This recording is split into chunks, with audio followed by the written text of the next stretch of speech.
Kansas City, we have a mental health crisis and it's time to address it. It is time to make change. At Elevating Men, we believe that everything we see outside of us comes from inside of us. It all begins in the mind. It all starts with mental health. The crime, violence, death, and poverty that we see in our community and neighborhoods is a direct reflection of the mental health of our people. We often limit mental health issues and the need for mental health services such as therapy to those who are homeless or addicted to drugs. We focus on the extremes. But mental health is important for all of us to focus on, and at any point in time, we all can face a mental health crisis. The single mother who is trying her best to raise her children, that sits on the edge of her bed before work wondering if she's doing good enough or if she should just give up. The father who is working all the hours he can to make ends meet, but the ends still aren't meeting. The grandparent who's raising their grandchildren because they lost their child due to senseless violence. The member of law enforcement, the firefighter, the EMT professional, the nurse who sees so much on a daily basis that they can't even sleep at night. Our children who go to school daily wondering if they'll be bullied. The teachers who have a heart for our kids who don't have enough. They need help too. We all need help with our mental health. Let's talk about it. Last week on Elevating Men. So, let's talk about the loneliness thing. Why do a lot of men end up feeling lonely or secluded? So, wow. You mean, how do a lot of men feel like me? Talk about it. Let's talk about it. Let's do a little transparency since Kareem put himself out there like that. I got this place and I can hear the echoes. I can hear the echoes. You know, there's no grandchildren running around. There's no woman in the house. It makes me feel as if I did something wrong. It makes me feel as if I did not do it all the way that I should have done. It makes me feel like I got exactly what I built. Does that make sense?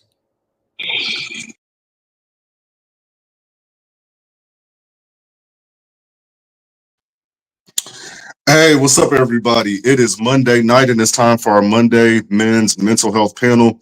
Listen, if you have been missing out on Elevating Men, you have been missing out on some good things. So what I need you to do, take a second and hit the subscribe button on our YouTube channel. So keep this app open, go to YouTube, hit subscribe so you don't miss anything. You can also catch up on all of our past episodes, but we're going to jump right into the content. And so as you saw the video before last week, we were talking about mental health and how it affects everyone. As you saw in the trailer, that's what we do here at Elevating Men. We advocate for mental health. We want everybody to be in the best, most healthy state of mind so that they can be the best version of themselves for their families, but not only their families, but for the community at large. And so one of the issues that we all have is loneliness. As you saw, our brother Boykin, he was so transparent. He was so honest about his situation. If you saw that show, there were several other people that chimed in and they said, hey, I've got this feeling of loneliness, this emptiness, this feeling inside that I can't shake, that I can't get rid of. And so it sparked a thought, it sparked a conversation. If you've been following us for any amount of time, every show that you have seen on Elevating Men has been a part of our lives, whether you realize it or not. Elevating Men started with the transparency of myself opening up about my father wounds, and then it expanded from there. And so every episode that you see, there is a piece of the men that you see on this screen in those shows. And so let's talk about settling, right? We're talking about, is it good to settle? Is it not good to settle? The title says that you need to settle. And so I'm sure a lot of people are like, I ain't settling for nothing. And so let me give a little bit of clarification before we really jump into it. I've had a new realization lately, people, a new realization that settle is not a bad word. And in fact, when I looked it up, I want you all to Google the word settle and see how long it takes you to get to a negative connotation. What I saw is a description of, cement. right? You pour the cement, you can't build anything until it settles. Is that correct? If you throw some seeds in the ground, until it actually takes hold in the dirt and settles, the roots can't grow. Therefore, you can't produce any fruit. So why is it that when we come to our lives, when it comes to our careers, when it comes to our relationships, when it comes to everything else, we immediately jump to the negative version of the word settle? I'm saying we need to settle, but I'm not God, right? I don't make all the answers. And so I got to holler at my brothers here on the panel, Coach G. There on the bottom, we ain't seen him in a little bit. To my other side here, we got our brother Lojo Speaks, VP of Elevating Men, and we also got Dinner and Dialogue. So let's talk about it, fellas. Who wants to go first? Should you settle or should you not? Looks like we got some fingers pointing at Lojo. Let's get it cracking. Should we settle? Should we not? Yeah, I mean, absolutely. I don't think settling is a bad thing. I think when you think about, like, I think about myself on a personal level. You know, I have a family of 5. I got 5 kids, a lot of kids. I have to have some sort of settling in order for this family to be successful. Settling, another word that we could use for settling is just on the tip of my tongue. I'm losing it now. But no, I don't think settling is a bad thing. When I think about my relationship, finding my wife, if I'm out here chasing all day, then I'll never settle into anything that's solid. I think a lot of people feel incomplete, and so settling becomes a negative word. But when you've completed certain steps in life, settling is exactly what you want to be. You want to be cemented. You want to be firm in something that has value, something that you can build on, long term. Mm. So you said a mouthful there. You said that for you to be successful as a family man, you need to settle. Can you elaborate just a little bit more? I want to make sure that everybody really caught that. Yeah, settling is providing that foundation for your family to be successful. It's not saying that you can't you should just stop there where you are, right? Progress is always the goal. But you have to settle into something in order to get a direction in which you want to go in. And so, being all over the place provides no foundation for success in general. Settling into a plan that you've created, then you start actioning that plan, right? So that's what I mean when I say, settling in. It's creating a plan, actioning that plan, but you have to have a plan, and it has to be settled. It has to be firm. It has to have that foundation in order to build upon. Thank you. I appreciate that. Coach G, why do we specifically as men have a problem settling? Because I know there's probably some women that are watching right now and they're like, I wish this dude would settle down. I don't want to feel like he's settling for me, like I'm subpar or anything, but can he settle down, please? So talk to him, Coach G. Why can't we settle as men? What is our problem? I think we feel like the grass is greener on the other side of the fence. I feel like we're always thinking there's something better or greater, whether that's in a relationship with our woman, or whether that's a job or career that we're pursuing, whether that's the car that we're driving, the home that we're living in, the clothes that we're wearing, the persona that we give off. We always feel like there's something better. And I think that's wasted energy sometimes. I mean, to my brother's point earlier, I see nothing wrong with settling. And I know when you asked me about this topic, I had to chew on it for a minute because, as you said earlier, it's such a negative connotation with that. But I think a strong man, a godly man, a wise man picks the spots that are necessary for him to settle. When you asked me about this, I worked on this again this morning. I came up with 5 strategic points that I felt like were relevant that we can talk about during the course of the show, but I'll just throw them at you real quick. Why a man should settle: focus on stability, It helps you to focus on stability. Number two, it helps you to deepen relationships. Deepen relationships. Number three, resource optimization. It allows you to optimize your resources. Number four, it helps you to achieve contentment. We all need peace. You know, when we get to our age, we're searching for peace. Number five, my favorite, was it helps you to build a legacy. And obviously, I'll be happy to go through each one of those, but those were the 5 points that I really chewed on as I prepared myself for this show. And I'll let y'all kind of chew on that too. Those were a solid 5 points. Those were a solid 5 points. I definitely want to jump into those. Drew, we haven't heard from you yet. What are you hearing? What are your thoughts on settling? I don't have any, dude. You have to listen to both those brothers. I don't have any thoughts on settling. Gosh, but why am I not settled? Why am I so unsettled within my mind, within my body, within my spirit? Why? What is my why? What do I want? What do I want to be? And I'm still trying to figure that out at this age, in the gray age. Or maybe I am tired of settling. Maybe I've settled so much in my life that I'm restless, and I'm now looking at the clock or the glass as half empty, and there's so much that I want to still do, and I don't want to settle down anymore. But the biggest part of that is I don't know what I want. I don't know what I want to be. And that is why I am so unsettled in my spirit. So that's a different take. That's a different take. For those of you who are tuning in, we appreciate you being here. Shout out to Keith Cooper. Love you. We appreciate you. Miss Renee, aka Steph. She is one of the best actresses in Kansas City right now. So definitely check her out. Make sure you follow her. L Beasy, part of Elevating Men. He's in the comments section inviting his people. We appreciate you, brother. Shao76, she's tuning in from YouTube. She said, this is true.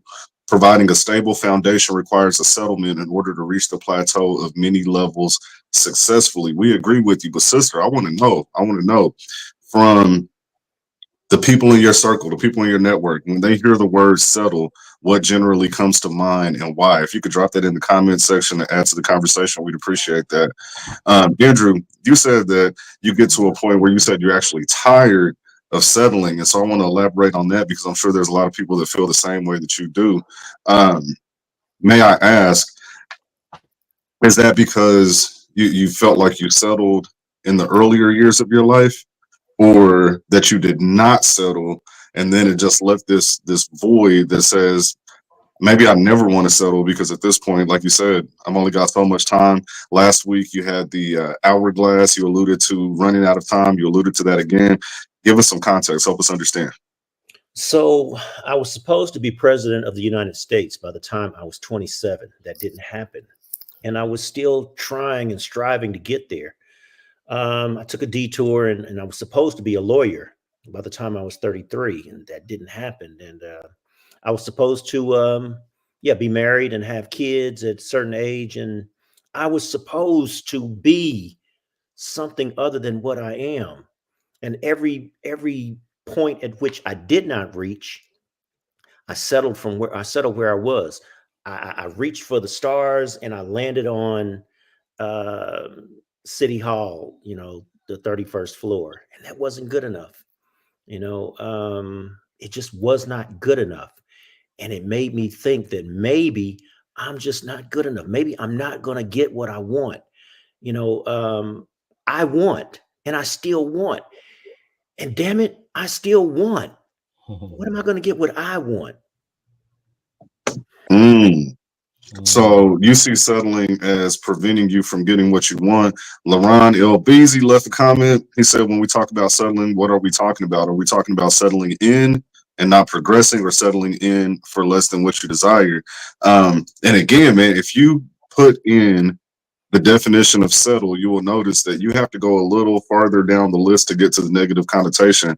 And so there's power in words. I want to ask why everybody jumps to the negative connotation. But to answer your question, today we're talking about the positive connotation of settling, which means that nothing can grow, nothing can be built, nothing can happen until there's a settling. You have to stop and create a foundation somewhere. You have to take root somewhere, and we never do it. And so our motto with Elevating Men is strong men build strong families build strong community.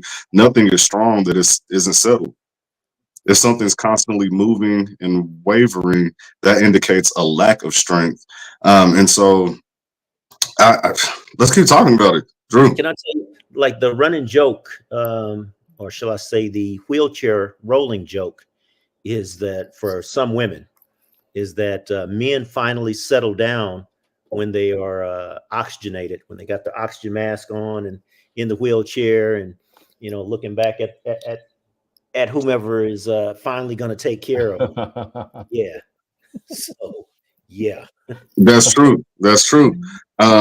Because we're always looking for more. We're always looking for better, and then sometimes the better evades us because we haven't taken root anywhere.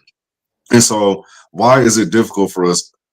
Lojo, you are the prime example when it comes to fatherhood, when it comes to being a good husband, a good man, somebody who is involved in the community.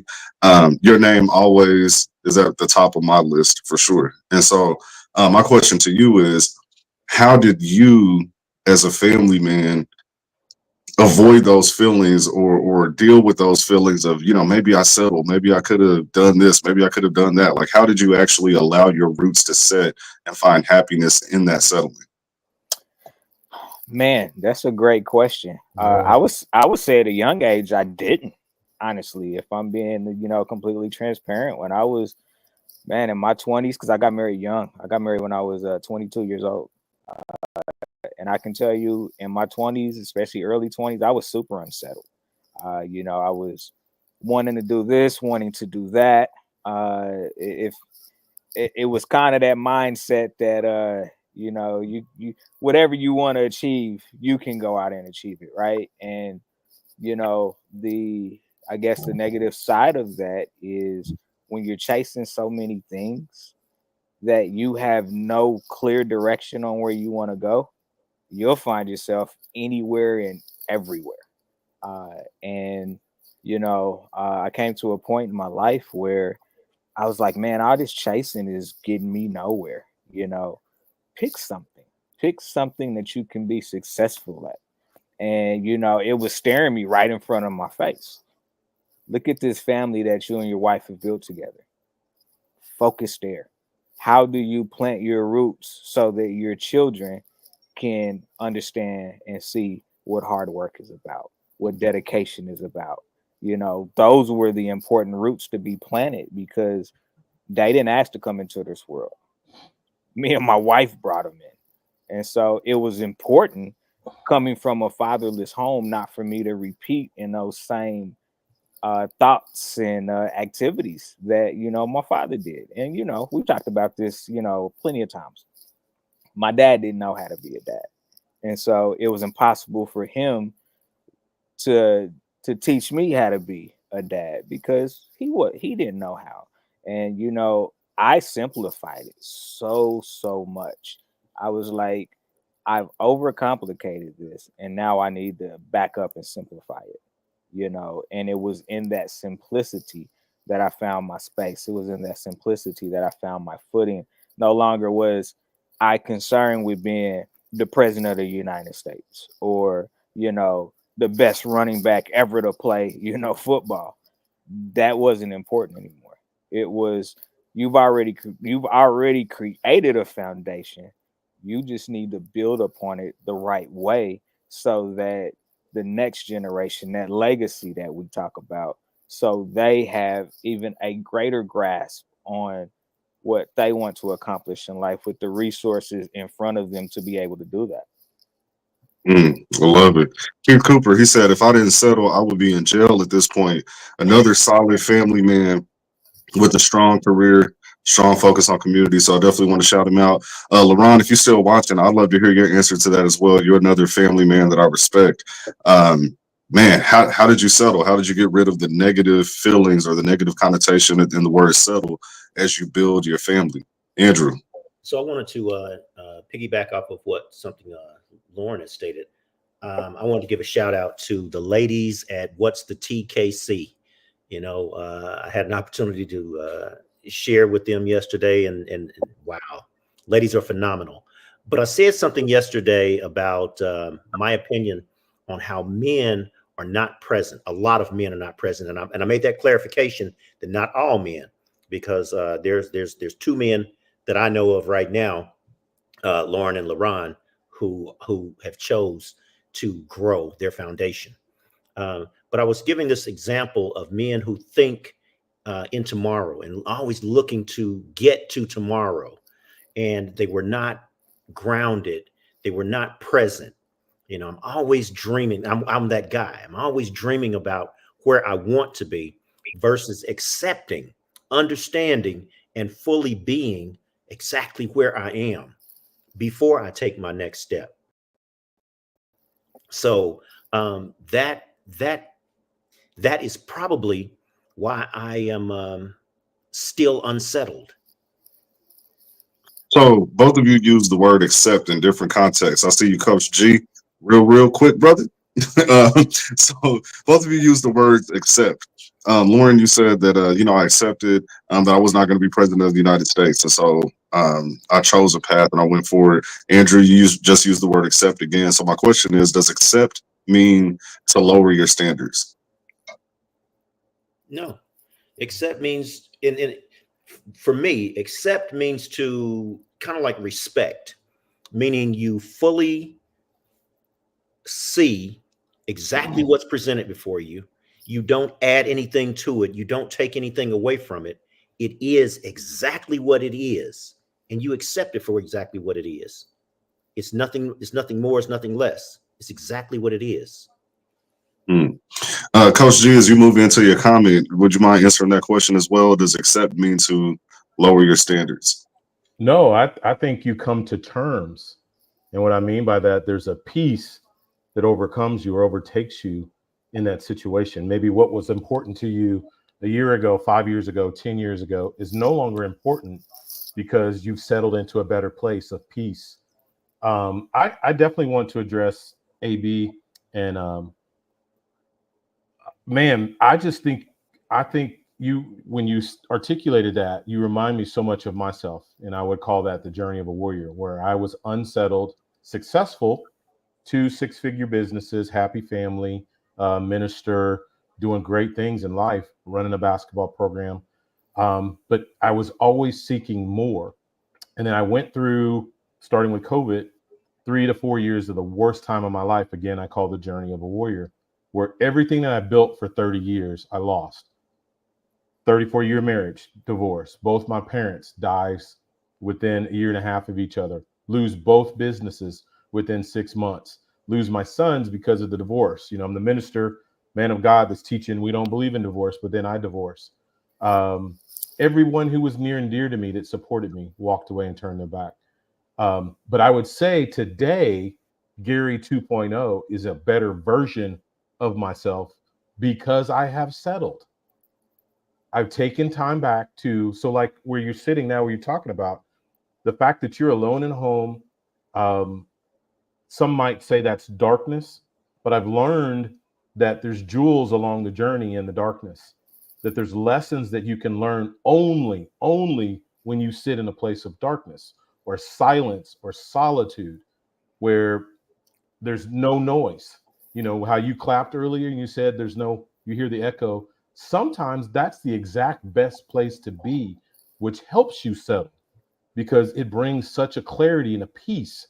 Things, again, that used to bother you no longer bother you. Things that once were super hyper important to you are no longer important because really at the end of the day, do they even matter? Does it even matter that you achieve them or not? I feel like I'm a better version of myself today with less.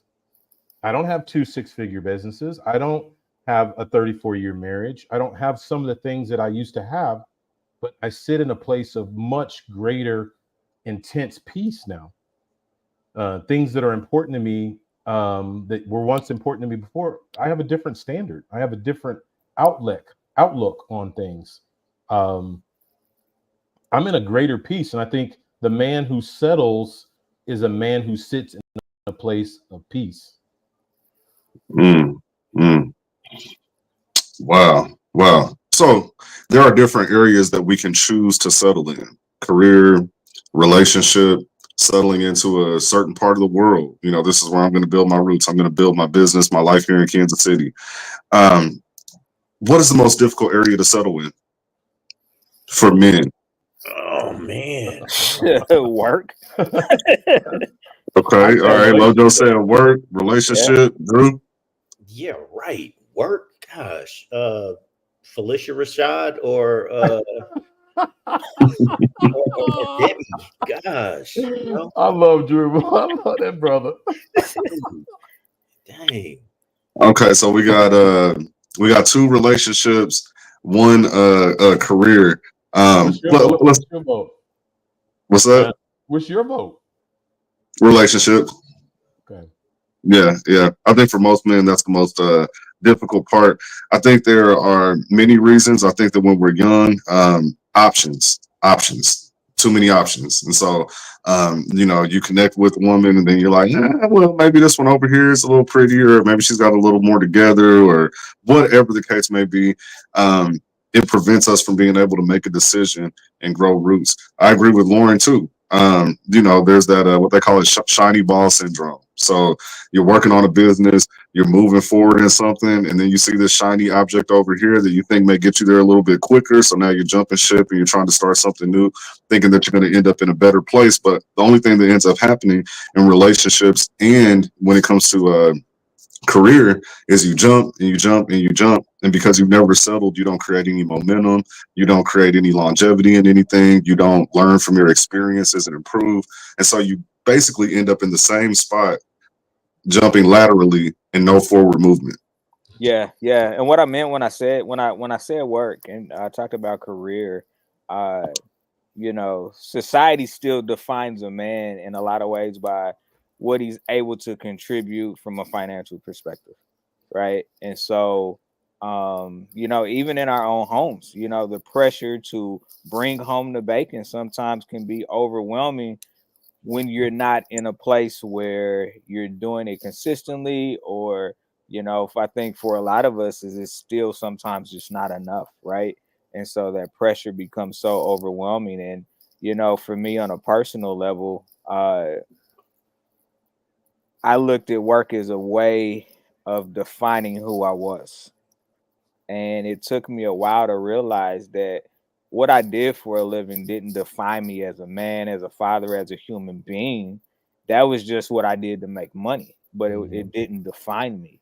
And so I think a lot of men struggle with that being the definition of who they are, and the lack of only means failure.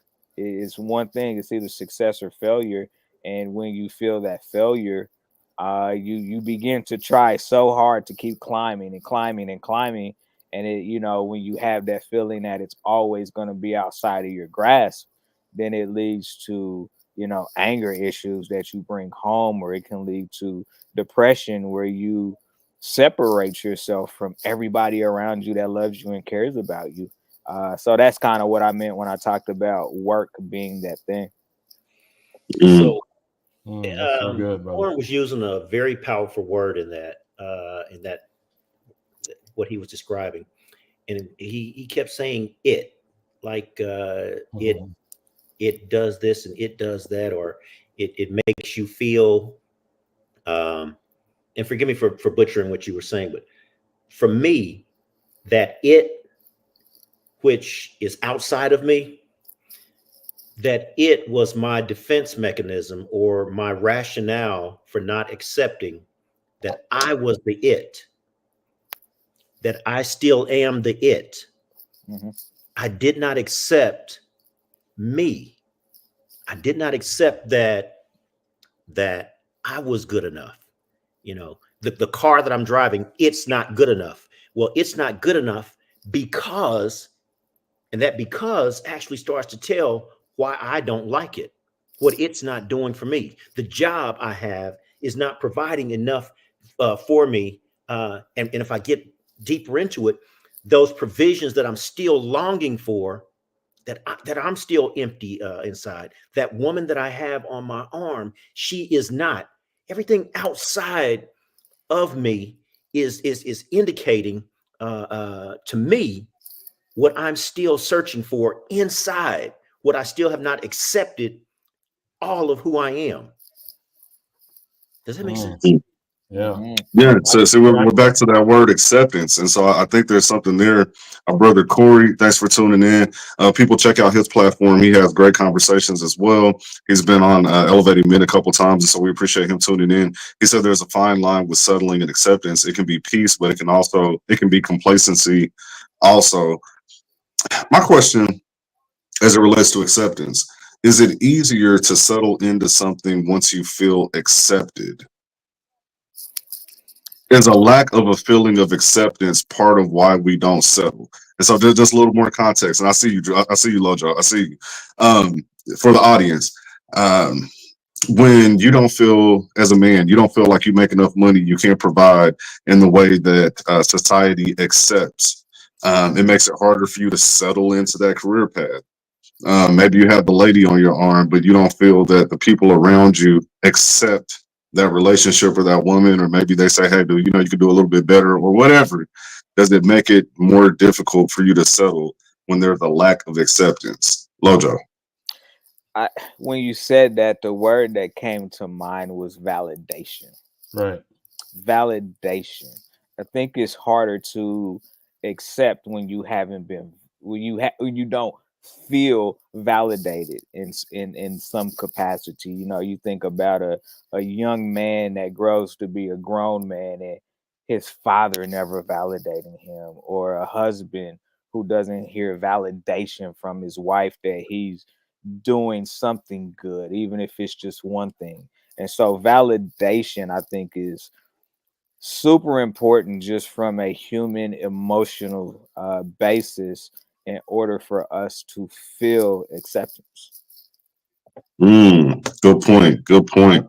I think on that one is point 4 that I talked about earlier, is achieving contentment. I see that as selling can lead to a greater sense of contentment and fulfillment, that you grow to a place in your life where you're no longer seeking validation. The validation is you know, and depending on what a person's faith is, for me, it's me and God. So as long as I'm in alignment with the Lord and he's in agreement with the decisions and the steps that I'm making, that's my validation. I'm in a place now, I'm no longer looking for external validation, there's so much internal validation. The external is just kind of like icing on the cake. Really just learning to embrace what I have and finding joy in the present moment really, for me, enhances the overall happiness and reduces my feelings of dissatisfaction. I'm just, again, I keep coming back to that place of peace, that I've settled into a place of peace, knowing where I am, know where I'm going, and being happy with that. Not deterring, not worrying about the externals, what other people think or feel. It's not even, that's noise. It's about what I think and what I feel.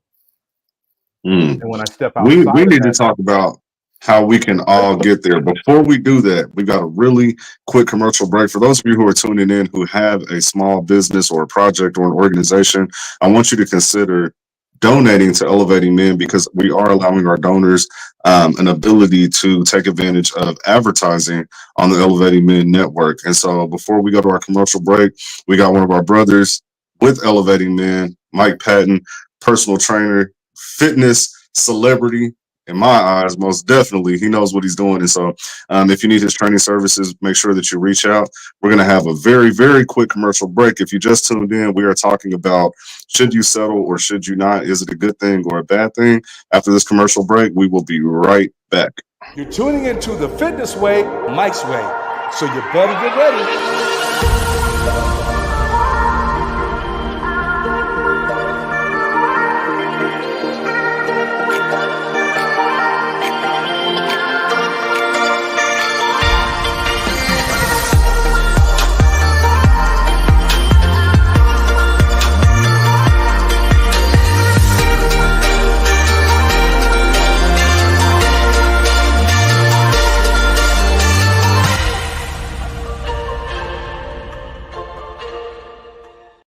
your CDL is more than just earning a certificate. It's about creating a balanced life and prioritizing what matters most. At Aries CDL Institute, we understand the importance of mental health, work-life balance, and spending quality time with your family. We're here to guide you into a rewarding career that not only supports your financial goals, but also allows you the flexibility to be there for your loved ones. Let us help you take the wheel of your future, because a fulfilling career starts with a healthy balance. All right, all right. So for those of you who are tuning in, we are talking about settling. Should you do it? Should you not? Is it good? Is it bad? So far, we come to the conclusion that settling can be a good thing. When we talk about cement and the ability to build a home, or build a structure, the cement has to settle. If we're talking about growing a plant for food, the seed has to settle. It has to bring roots. But there's a difficult thing for us men when it comes to settling, which is we don't want to do it. We don't want to settle. We're always looking for more. We always think the grass is greener on the other side. We always think that we can do better. But what we're encouraging men to do today is to build that strong sense of self so that you feel comfortable and confident in building your family so that we can ultimately build a stronger community. Coach G, you had a list of 5 things that you pulled from your hat, things that came to mind when we talked about settling. I'd like for you to touch on those again, and we're going to pick one and dig a little deeper. Sure. I think to Lojo's point was number 1 when he was talking about work is focus on stability. And then when the rest of us talked about relationships, number 2 was deepening relationships. I think the question you just asked, I would say is point number 3, resource optimization. Number 4 was achieving contentment. And number 5, probably my favorite, is building a legacy. So let's go with resource optimization, because that just sounded different, right? That was a little off the beaten path. Can you give us a little more context, and we could dig deeper on that? For me, by settling, you can allocate your time, energy, resources more effectively. I had to learn this the hard way. Rather than constantly searching for new opportunities, new relationships, new businesses, new friendships, new everything. Rather than searching for new stuff, I learned I could just simply invest in what I already have. The gifts, the talents, the people in my life that, bring me peace and bring me happiness, and maximize the potential that's there. That's huge. Gabriel Rome, shout out. We appreciate the support. He popped in at the Mental Health Town Hall, and so we all want to say thank you for being there. We appreciate you. That was an important event, and we're glad that you were able to attend. He said we need to take the negative connotation off of settling. People settle in life all the time, every day. If you're late to work, you settle for not eating breakfast to make it to work on time. For some reason, people tend to forget this everyday skill when making major decisions. Drew, whenever you sit up in your seat, I feel like you have something to say. You were leaning back cool as a fan, and you just popped up. So what is your thought, my brother? So in the upper right-hand corner, I'd like to believe in everybody's screen is the EM and a pyramid. And that pyramid, I'd like to believe we were talking about Maslow's hierarchy. At one point in time, and that's where I stay. That's where I live. And we were talking about, I think Lojo talked about validation when you asked about acceptance. And yeah, there you go. So if you look at the bottom one, that being the most important one, which is to settle, to have a settled foundation so that you can build upon. And as you build, you secure it to make sure that it does not float away or break or fall or whatever the case may be. And then you seek acceptance. You seek acceptance from friends, intimacy, loved ones, family. You seek acceptance, and then you wonder how they accept you. Meaning what they think of you. And that's where the validation comes in, the esteem, the respect of others.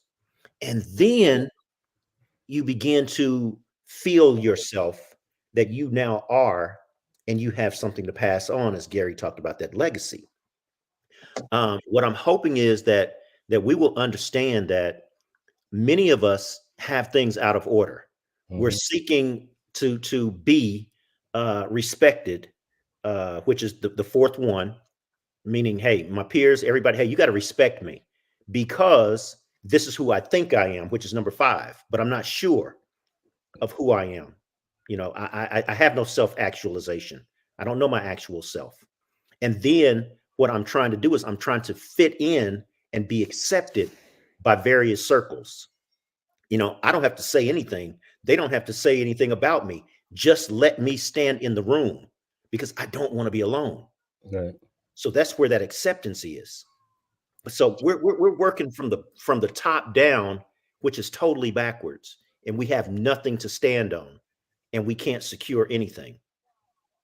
So I just saw something different when I saw the hierarchy. At the top, you have self-actualization, which is your desire to become the best that you can be. But before that, you needed to feel accepted. And so do you all agree that you need to feel accepted before you can step into the highest version of yourself? Because we were having this conversation before the commercial break, and we said that, nah, like validation isn't necessary because we need internal validation. According to the hierarchy, it says that we need some level of acceptance for us to feel that we can self-actualize. Is that correct? Well, look at that again, because I think you're skipping one. I No, think esteem. So self-actualization's at the top, but esteem is where we have status, recognition, so that's respect. But acceptance, the way that the other thing reads, acceptance is number 3, meaning love and belonging, being accepted, belonging. Esteem is validation, how others think of you. That's how. Okay, well, validated. So we need to feel validated to reach our highest version of ourselves. Exactly. My only thing in that, AB, would be validated by who? I think that's one of the things. He says self-acceptance, not external. That's one of the things I feel has changed in me because I was that people pleaser, seeking validation. I make a decision that I felt was a good decision or choice for myself, but had the self-doubt because I'm like, I wonder what my peers think. What does my brother think? What does my boy think? What does my father think? What does my wife think? When I knew in my heart of hearts that choice I'd made was the right choice. And then sometimes because I didn't get the validation external, I pivoted off of that choice and went with a different choice that turned out to be to my detriment. So to Brother Keith's that's point, what happens with our kids. That's what happens with them. Drew, I'm sorry. What did pivot mean? Did you change directions? Did you go someplace else? What? I changed directions and made a different decision instead of staying the course.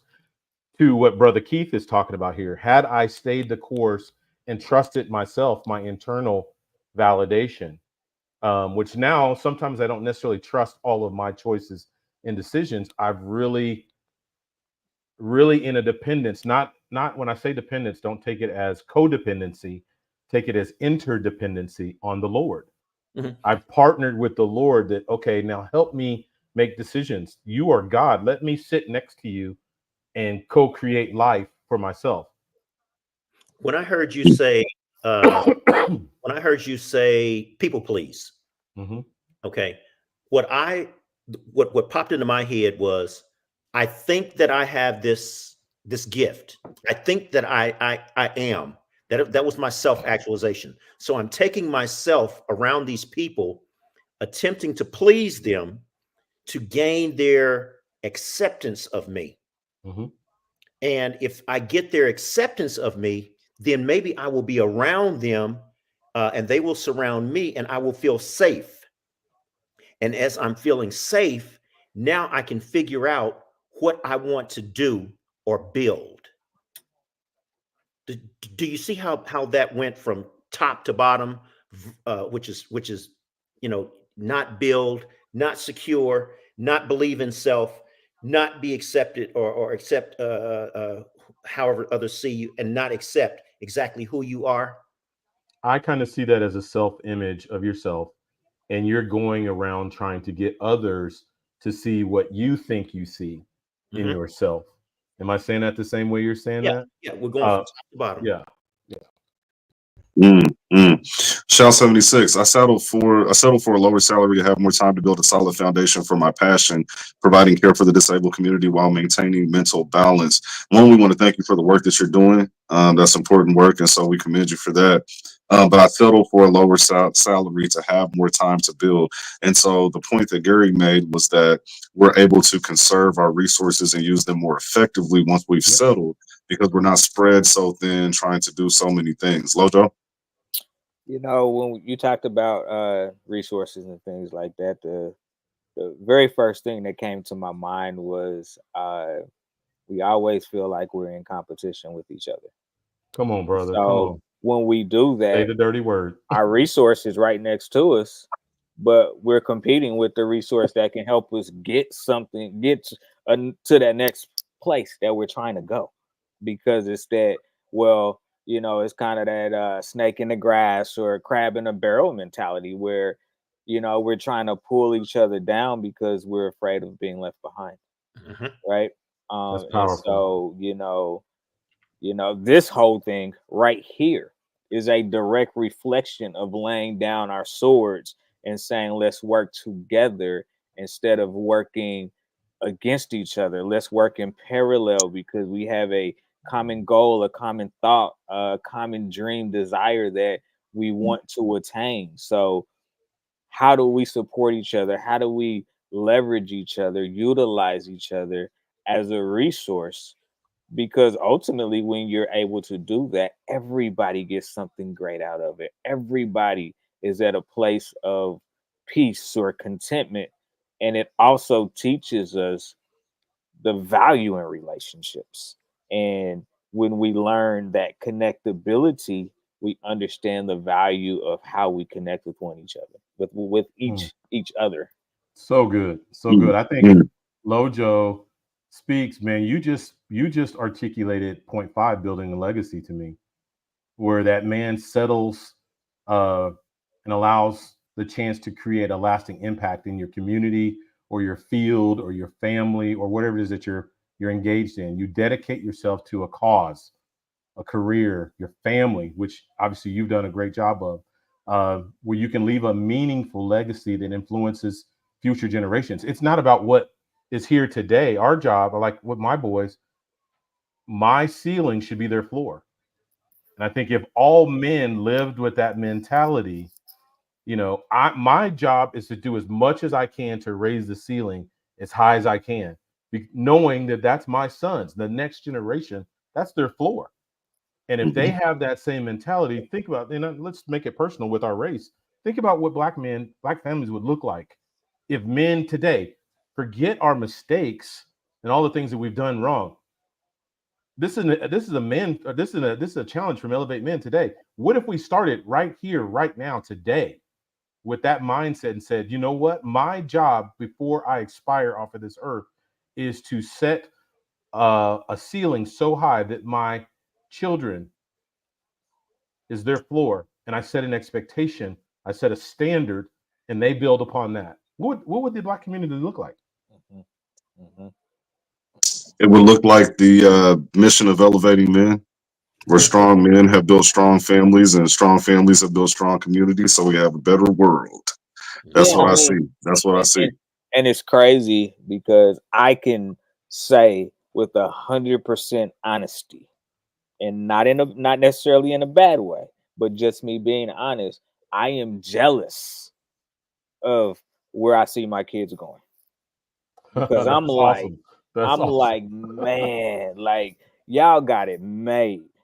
And Uh, so that makes me feel good because I know that I play a role in the courage. Like I see courage in my kids. Things that when I was their age, no possible way I would even think about trying that. But they're courageous enough because they know that if they fail, they can fall back on both of their parents and still be okay. That they can get right back up from that failure and learn from that failure in order to create a better path moving forward. And so, that was so well said that our ceiling is their floor, you know, and when they can take off and achieve their level of greatness, not mine, not what I intended for them, but their level of greatness, that's when those generational curses start to be broken. That's when communities and families really truly begin to heal.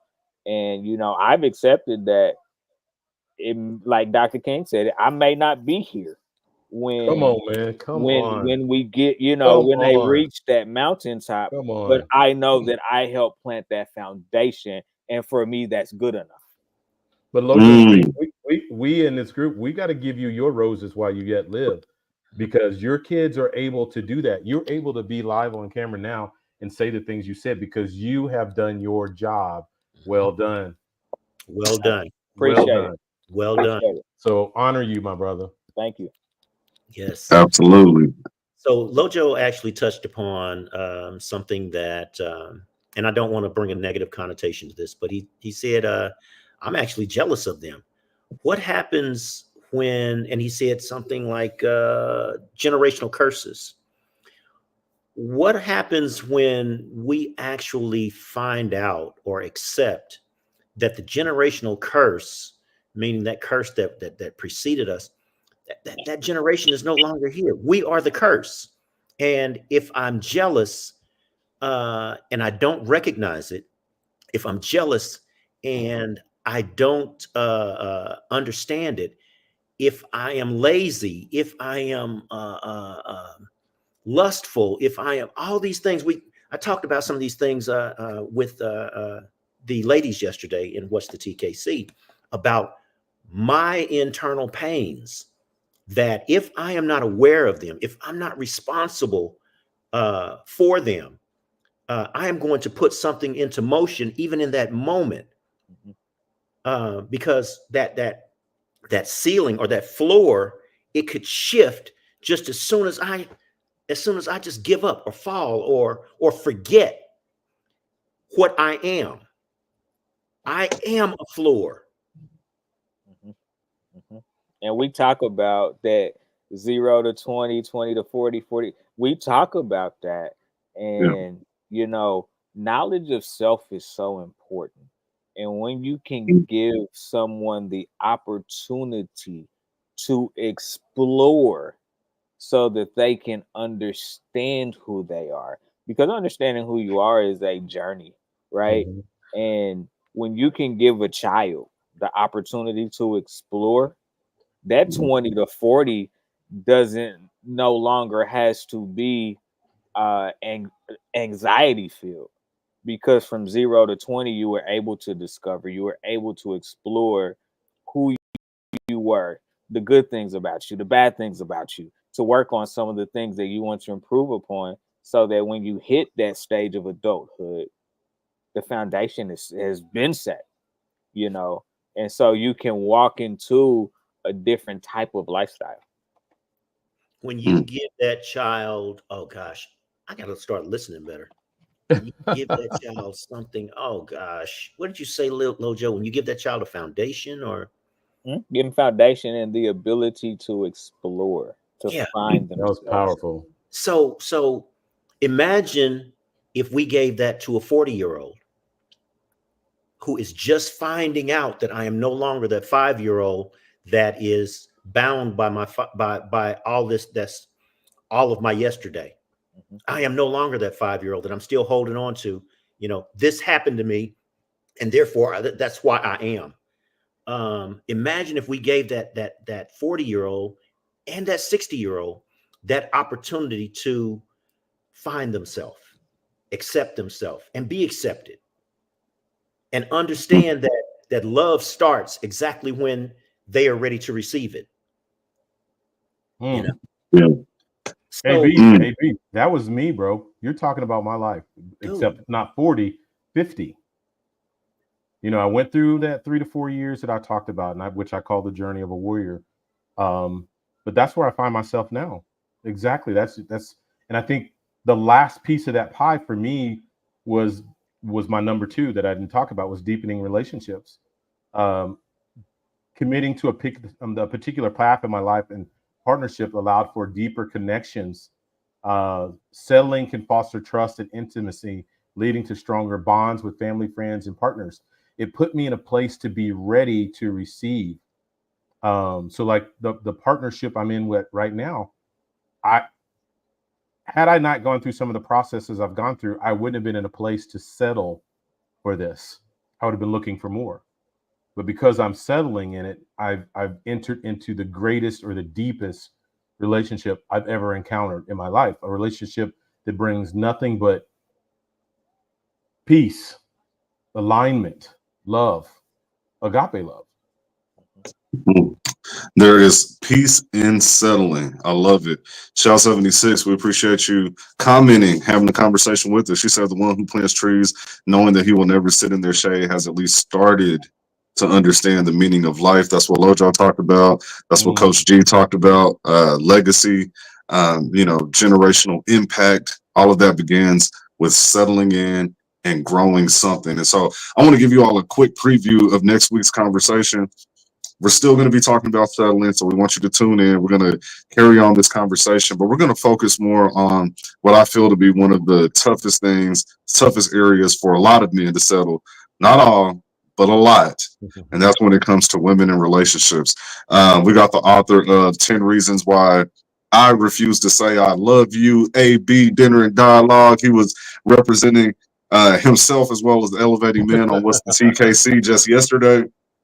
And in that book, he talks about the strife and the anonymity between man and woman. And he talks about the battle that man has within himself and with God, and then eventually the woman. And so just to start the conversation, we're going to end up cutting it off tonight and we'll pick it back up next week. But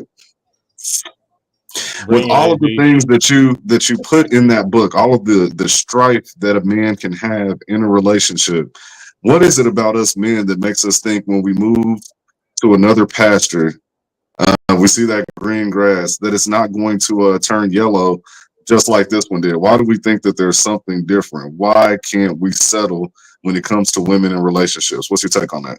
Come on, AB. Come on. So that word that you use, why do we think? Man for some reason thinks that he is, because he does not know that he is. He thinks that he is. He does not know that he is. He does not know who he is, what he is, where he is, when he is, why he is, and definitely does not know how he's feeling about all of that confusion that he does not know. And he does not want her to know that he does not know. Wow. Lojo, what's your take on that, man? Why we have such a hard time settling as men? What is it? Man, boy, you said a mouthful with that. You said a mouthful with that one. I think when you talk about relationships, is we as young men don't really know how to form relationships.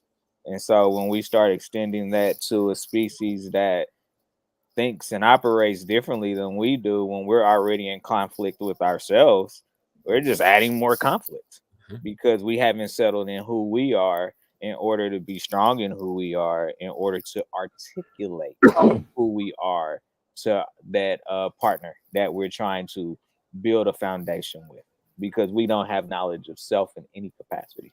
Oh, wow.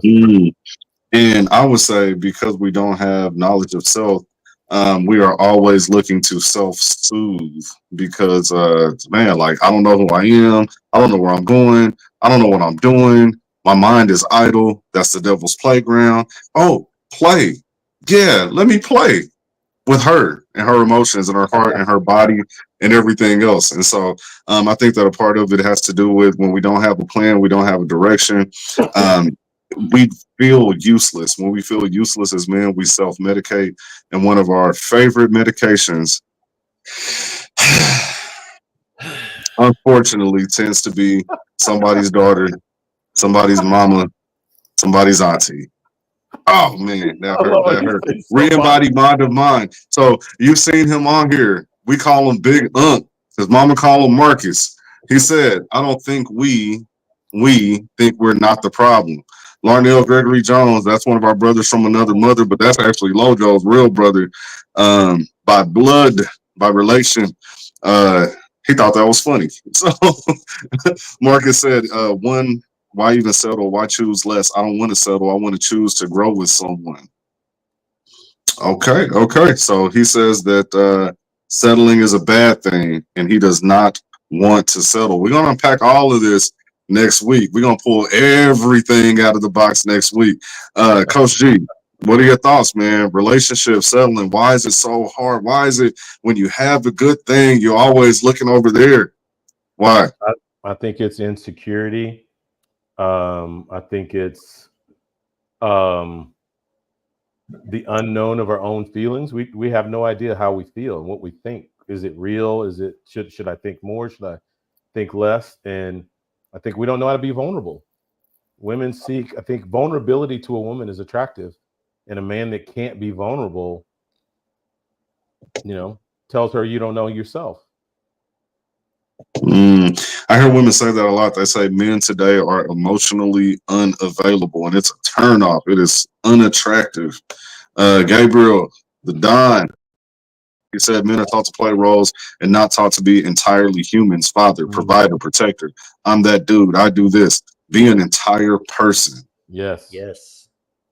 That statement is self-contained, brother. Good insight. Good thought. But no, that's what we're going to be talking about next week, people. Why can't men settle into relationships? Why can't they choose a woman and build and grow? Why do we keep looking? Why do we keep searching? Re-embody mind to mind. We settle because most men are not with their top pick. She's not the one he wanted. She's the one he could get. But okay, so even with that, let's take that. Let's take that before we wrap up. Let's close in here. And brother Marcus, Big Unk, we need you on next week because I see you have a lot to say, my friend. So we need you on next week for this conversation. We settle because most men are not with their top pick. She's not the one he wanted. She's the one he could get. Is that true? So if I read that question, she's not the one that I wanted, but she was the one that I chose to fuck over. She was the one that I chose to now put my pain into, knowing that she's not the one. I know this from the beginning. She doesn't. So the best I'm going to do is fuck her or fuck over her. That's the best I'm going to do. So therefore, the path that she now walks down is now fucked up. Dang, it's a whole lot of F's in there. Coach G, I see you had some. Look, he's like, oh my goodness, what's going on? Talk to us, bro. I love AB, man. He's just raw, man. I just love it.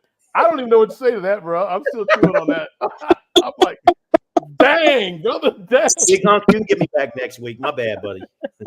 Man, listen. I mean, this is important, though. This is important. Sometimes people watch, the podcast, what people call the show. They watch the podcast or the show, and they're like, man, I don't see how this ties into your mission with mental health. But again, I got to restate. Our goal with Elevating Men is to help men live happy, healthy, healed, productive lives so that they can be strong. And a strong man builds a strong family. A strong family builds a strong community. If a man can't settle down, how can he build a strong family?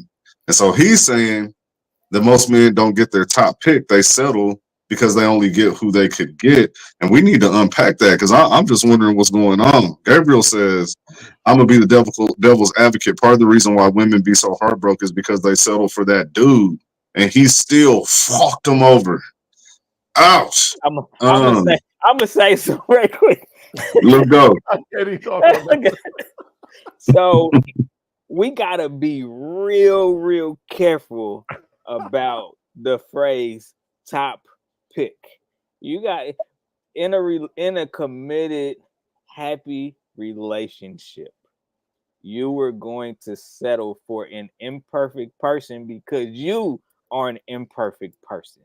It is how you work together that makes the magic happen. So that whole top pick thing, like that's real unrealistic. I'm just gonna be 100% honest, because you don't know if you don't have the top pick because you don't know if you're the top pick, and that's the problem.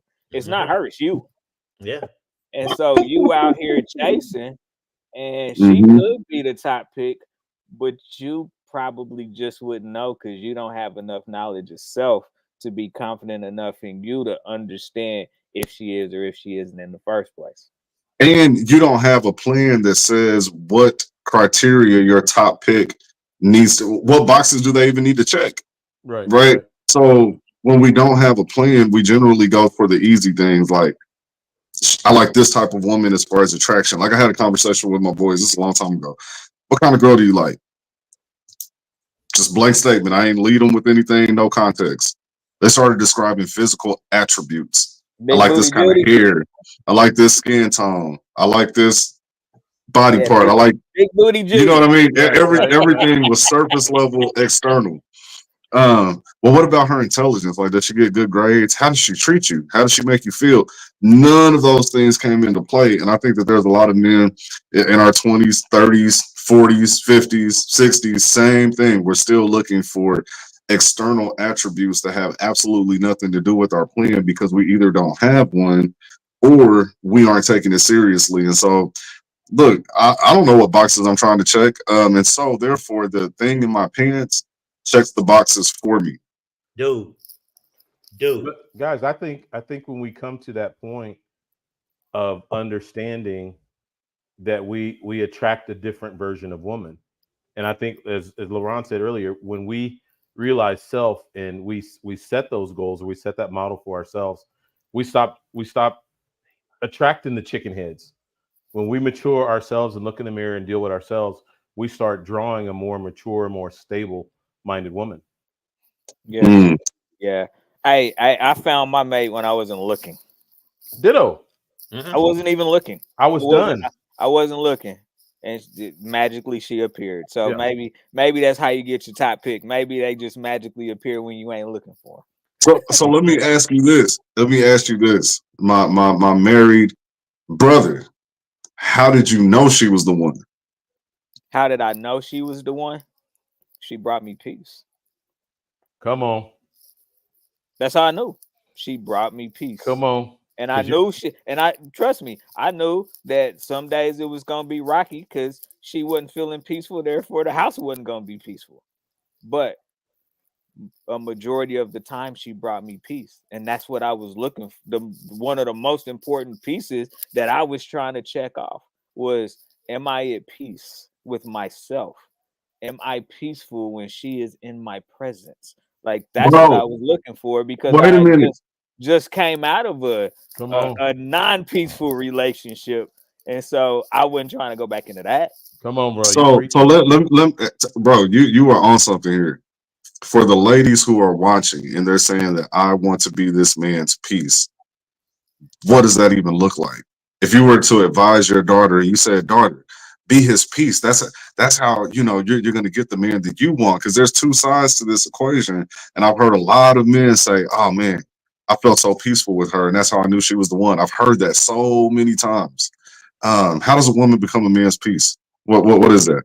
When it's rocky, when the ocean is rocky and you can feel it, but her presence brings you comfort. Because life is full of roller coasters and highs and lows. But am I with somebody that I can be like, yeah, but we good, we gonna get through this. Like this is just a temporary storm, but we are going to get through this together. Like that's a woman that's gonna bring peace. When you got somebody looking and they like, what you gonna do now? Okay, well, you know what? That's going to bring me high levels of anxiety, right? That's not a partner. That's somebody that's looking to me to provide everything. And a marriage is a lifelong partnership where sometimes Woo. she leads and Yeah. I follow. And then there's times where she's like, baby, I need you to lead, and I'm just gonna get behind you and you know what I'm saying, let you navigate this thing. It's a partnership. It's not a dictatorship. It's not anything where you are the only one that has any control. It's a group effort. you know. And then when you start talking about bringing kids in it, if it's not a group effort before they come in, hey, yeah, trouble. Whoa, people, we're over our time. I just wanted to open up the conversation for next week and kind of set the stage, because I needed some good clips to put at the beginning. Whatever. But last couple comments here. Man, Big Unk, man, you got to come on next week, bro. I want a woman that will pay my way type thing. It's not all physical. Shell 76. Okay, senses are on point. I will not get caught up in toxic connections. I'm tuned in. We appreciate you tuning in. Thank you. I value my peace and recognize its appearance and sensation. We got to unpack that next week. Lunt steps outside and say, why is it raining? But the farmer is thankful for the rain. Learn from what we go through. Don't avoid it. Listen, that's the last comment I'm touching on. That was solid. We appreciate each and every single one of you for tuning in. Before we go, I just want to give the brothers one last opportunity. If there's anything that you want to say, any words you want to get out to the people, if you want to promote something, or if you just want to touch on the topic for today, here's your chance. Coach D. I've said what I need to say today, man. I'm blessed by this conversation. I'm proud that we're having it because it's much needed. There's always a good version of every situation, and we always focus on the negative. So I'm proud of you for putting this out there. I think men needed to hear this today. Yes, sir. Yes, sir. AB. So for you ladies out there, there is a group called What's the TKC? These ladies are phenomenal. They go deep. They are anyway, yeah, there's a variety of them. They are I can't even think the word I'm trying to think of. But check them out. They're on Facebook. What's the TKC? Check them out. Low Joe. Man, moment of transparency. I've been a little bit trapped in my own head for the last 2 weeks, and a couple of my brothers here that I am hanging out with for the last hour and a half picked up the phone and said, "Hey, man, we need you. Like, where are you? Come back." And that was so warming to know that I'm around a group of brothers that when I'm not connected, they are like, no, please reconnect because we have to do this together and you are a part of that together. So brothers, thank you. Thank you for answering the call, my brother. Thank you for answering the call. Listen, everybody, we need your help. You saw a commercial midway through this. We are looking to raise funds to help more men become the best version of themselves. You can help us in that journey. If you have a business, we have advertising packages that we're putting together for a very small investment. You can piggyback on all the marketing efforts of Elevating Men and gain exposure for your brand. In addition to that, you see our website scrolling at the bottom of the screen, elevatingmen.org. You can go to that page, go to the bottom, you'll see a donate link. Your donation is tax deductible. We're a 501c3 organization, and so we want you to be able to take advantage of that. Also, this Saturday, we have our men's breakfast that we have every month. This month, we're encouraging you to bring out one of the young fellas as well. So if you got a teenage son, a nephew, a cousin, we want to bring them into this roundtable conversation where we're going to be addressing the issues that men face and getting a little bit of information from their generation on how we can do. And so that's what it's all about here. The screen wanted to switch me around, wanted to make sure that you're paying attention. But make sure that you all tune in next week. Go to our YouTube channel at Elevating Men. Click subscribe so you don't miss any of our updates. And oh my gosh, I'm so excited. There's some things going on behind the scenes. I always want to tell you in advance, but sometimes I have to wait until the proper time. I don't like it, but I have to. Another way that you can support is you can send us stars through Facebook. And so for stars, click that.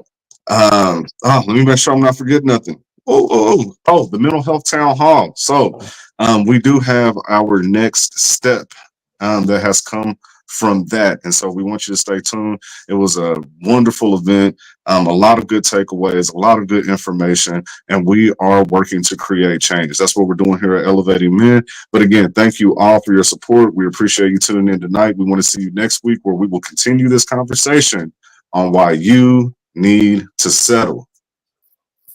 Thanks for tuning in. We'll see you next time.